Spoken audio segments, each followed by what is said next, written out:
2 साल बाद कहानी में आने वाला है सबसे बड़ा धमाका। अभीरा अब पहले वाली मासूम और बेबस लड़की बनकर नहीं, बल्कि अपने असली और दमदार अवतार में पोद्दार परिवार के सामने लौटने वाली है। उसकी एक झलक देखते ही पूरे पोद्दार हाउस में हड़कंप मच जाएगा। जिन लोगों ने कभी उसे कमजोर समझकर घर से निकाल दिया था, वही लोग अब उसके सामने सिर झुकाने पर मजबूर हो जाएंगे। लेकिन इस बार अभीरा किसी से भीख में अपना हक मांगने नहीं आएगी, बल्कि अपना अधिकार छीन कर ले जाएगी। कहानी की शुरुआत होती है उस पल से, जब अभीरा आखिरी उम्मीद के साथ पोद्दार हाउस में फ़ोन करती है। वह चाहती है कि कोई तो उसकी बात सुन ले, लेकिन उसकी कॉल बार बार काट दी जाती है। वह दोबारा कॉल करती है, फिर तीसरी बार भी कोशिश करती है, मगर कोई जवाब नहीं मिलता। आखिर में वह दादीसा को कॉल और मैसेज करती है। कांपती हुई आवाज़ में वह लिखती है, मुझे आपकी ज़रूरत है। हमारे पास इलाज के लिए पैसे नहीं हैं। अरमान की हालत लगातार बिगड़ती जा रही है। अगर आपने आज मदद नहीं की तो शायद बहुत देर हो जाएगी। लेकिन दादी सा उसका मैसेज पढ़कर भी अनदेखा कर देती हैं। पूरे घर में किसी का दिल नहीं पसीजता। उस दिन अभीरा की आंखों से आंसू जरूर निकलते हैं, लेकिन उसी पल वह अपने दिल में एक ऐसी कसम खाती है जो आने वाले समय में पूरे पोद्दार परिवार की किस्मत बदल देगी। वह फैसला करती है कि अब वह कभी किसी के सामने हाथ नहीं फैलाएगी। इसके बाद शुरू होता है अभीरा का संघर्ष। वह दिन रात मेहनत करती है। सुबह गैरेज में काम करती है, दोपहर में पढ़ाई करती है और रात भर जागकर अपने सपनों को पूरा करने में जुट जाती है। हर मुश्किल उसका रास्ता रोकने की कोशिश करती है, लेकिन वह हार नहीं मानती। धीरे धीरे उसकी मेहनत रंग लाती है। वह अपनी पहचान बनाती है, बड़ा नाम कमाती है और समाज में सम्मान हासिल करती है। अब लोग उसे उसके नाम से नहीं, बल्कि उसकी कामयाबी से पहचानने लगते हैं। उधर पोद्दार परिवार को लगता है कि अभीरा हमेशा के लिए उनकी जिंदगी से चली गई है, लेकिन उन्हें नहीं पता होता कि जिस लड़की को उन्होंने ठुकराया था, वही एक दिन उनकी सबसे बड़ी ताकत भी बनने वाली है, और सबसे बड़ा डर भी। इसी बीच कहानी में आता है पहला चौंकाने वाला ट्विस्ट। अचानक पोद्दार परिवार की सारी संपत्ति कानूनी विवाद में फंस जाती है। बिजनेस लगातार घाटे में जाने लगता है। घर के अपने लोग एक दूसरे के खिलाफ खड़े हो जाते हैं। हर तरफ परेशानी ही परेशानी होती है। दादीसा को समझ ही नहीं आता कि आखिर उनकी खुशहाल जिंदगी को किसकी नजर लग गई।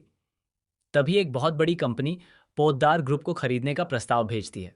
पूरा परिवार हैरान रह जाता है, क्योंकि उस कंपनी का मालिक कोई और नहीं बल्कि अभीरा होती है। ये सच सामने आते ही पूरे घर में सन्नाटा छा जाता है। जिन लोगों ने कभी उसे अपमानित किया था, आज वही लोग उसकी एक हाँ का इंतजार कर रहे होते हैं। लेकिन अभीरा का असली मकसद बदला लेना नहीं होता। वह सिर्फ अरमान को उसका सम्मान और अधिकार दिलाना चाहती है। वह साफ शब्दों में कहती है, मैं यहाँ किसी को बर्बाद करने नहीं आई हूँ। अगर चाहती तो आज सब कुछ खत्म कर सकती थी, लेकिन मैं सिर्फ इंसाफ चाहती हूँ। इतने में कहानी एक और खतरनाक मोड़ लेती है। एक अनजान शख्स पोद्दार हाउस पहुंचता है और दावा करता है कि उसके पास 20 साल पुराना ऐसा सबूत है जो पूरे परिवार की नींव हिला देगा। पहले तो कोई उसकी बात पर विश्वास नहीं करता, लेकिन जैसे ही वह एक पुरानी फाइल और वीडियो रिकॉर्डिंग सबके सामने रखता है, सभी के पैरों तले जमीन खिसक जाती है। वीडियो में साफ दिखाई देता है कि वर्षों पहले अरमान के साथ बहुत बड़ा धोखा किया गया था। उसकी विरासत, उसका अधिकार और उसकी पहचान उससे छीन ली गई थी। इतना ही नहीं, ये सब किसी दुश्मन ने नहीं, बल्कि परिवार के ही एक सदस्य ने अपने लालच के लिए किया था। ये सच सुनते ही दादी सा की आंखों से आंसू बहने लगते हैं। उन्हें एहसास होता है कि उन्होंने बिना सच जाने अपने ही बेटे और बहू जैसी अभीरा के साथ कितना बड़ा अन्याय किया। पूरा परिवार शर्म से सिर झुका लेता है। लेकिन कहानी यहीं खत्म नहीं होती। इसी दौरान डॉक्टर एक और चौंकाने वाला खुलासा करते हैं। अरमान की बीमारी कोई साधारण बीमारी नहीं थी। उसकी हालत इसलिए बिगड़ती गई क्योंकि किसी ने लंबे समय से उसे गलत दवाइयां दी थीं। यह सुनकर हर कोई दंग रह जाता है। अब सवाल उठता है कि आखिर वह कौन था जो अरमान को धीरे धीरे मौत की तरफ धकेल रहा था। जब इस साजिश का पर्दाफाश होता है, तो सबसे बड़ा झटका पूरे परिवार को लगता है, क्योंकि इसके पीछे जिस इंसान का नाम सामने आता है, उस पर किसी ने कभी शक तक नहीं किया था। वही व्यक्ति वर्षों से परिवार का भरोसा जीतकर अंदर ही अंदर सब कुछ बर्बाद करने की साजिश रच रहा था। अब अभीरा पूरे आत्मविश्वास के साथ कहती है, आज मैं यहाँ किसी से अपना हक मांगने नहीं आई हूँ। मैं सिर्फ ये याद दिलाने आई हूँ कि सच चाहे कितने भी साल छिपा रहे, एक दिन दुनिया के सामने जरूर आता है। अरमान इस घर का बेटा था, है और हमेशा रहेगा। इस घर पर उसका उतना ही अधिकार है जितना किसी और का। अब उसका हक कोई नहीं छीन सकता। इतने में दरवाजा खुलता है और अंदर एक ऐसी शख्सियत की एंट्री होती है जिसे देखकर अभीरा भी हैरान रह जाती है। वह व्यक्ति दावा करता है कि उसके पास ऐसा राज है जो सिर्फ पोद्दार परिवार ही नहीं, बल्कि अभीरा और अरमान की पूरी जिंदगी बदल देगा। उसके हाथ में मौजूद एक पुराना दस्तावेज ये संकेत देता है कि परिवार का सबसे बड़ा सच अभी सामने आना बाकी है। क्या अरमान को आखिरकार उसका पूरा अधिकार मिलेगा? क्या दादीसा अपनी सबसे बड़ी गलती सुधार पाएंगी? कौन है वह असली गुनहगार जिसने इतने वर्षों तक पूरे परिवार को धोखे में रखा?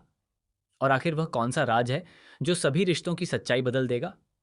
इन सभी सवालों के जवाब आने वाले एपिसोड्स में मिलने वाले हैं, जहां हर एपिसोड के साथ एक नया धमाका, एक नया खुलासा और पहले से भी ज्यादा शॉकिंग ट्विस्ट देखने को मिलेगा। ऐसे ही लेटेस्ट टीवी सीरियल अपडेट्स और धमाकेदार ट्विस्ट सबसे पहले जानने के लिए चैनल को सब्सक्राइब करें, वीडियो को लाइक करें, शेयर करें और कमेंट करके बताएं कि आपको क्या लगता है। क्या अभीरा इस बार अपना हक लेकर रहेगी या कहानी में आएगा कोई ऐसा मोड़ जिसकी किसी ने कल्पना भी नहीं की होगी? धन्यवाद।